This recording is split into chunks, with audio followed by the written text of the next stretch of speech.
Asal-usul Semarang. Kota Semarang, ibu kota Provinsi Jawa Tengah, memiliki sejarah panjang yang dimulai sejak abad ke-15. Nama Semarang berasal dari kata asem dan arang, yang berarti pohon asam yang jarang.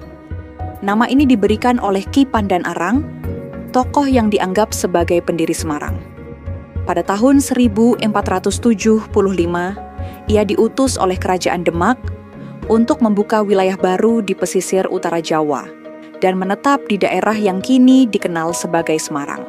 Semula hanya berupa desa kecil di bawah pengaruh Kesultanan Demak. Letak Semarang yang strategis di jalur perdagangan pesisir membuatnya cepat berkembang.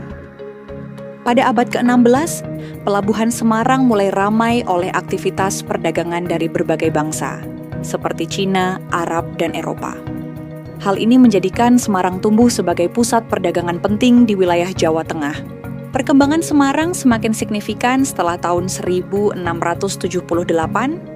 ketika Amangkurat II dari Mataram menyerahkan wilayah ini kepada VOC, Belanda, sebagai imbalan bantuan militer.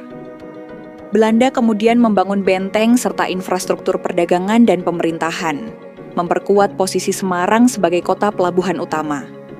Pada masa kolonial, Semarang menjadi salah satu kota dengan infrastruktur terbaik di Jawa, lengkap dengan jalan raya, jalur kereta api, dan pelabuhan modern. Bangunan ikonik seperti Lawang Sewu dibangun pada masa ini sebagai simbol kejayaan administrasi kolonial. Selain perdagangan, Semarang juga mengalami kemajuan dalam bidang pendidikan. Meskipun akses pendidikan masih terbatas, banyak sekolah mulai berdiri, termasuk bagi kalangan pribumi. Semarang memainkan peran penting dalam perjuangan kemerdekaan Indonesia, terutama lewat pertempuran 5 hari pada 14–19 Oktober 1945. Pertempuran ini terjadi antara para pemuda Indonesia melawan tentara Jepang yang belum menyerah sepenuhnya dan menjadi simbol keberanian rakyat Semarang dalam mempertahankan kemerdekaan.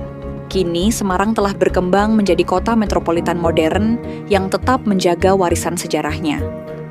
Kawasan kota lama, kuliner khas seperti lumpia dan bandeng presto, serta berbagai bangunan bersejarah menjadi daya tarik utama kota ini. Semarang bukan hanya pusat ekonomi dan budaya di Jawa Tengah, tapi juga simbol perjalanan sejarah Indonesia dari masa kerajaan, kolonialisme, hingga kemerdekaan.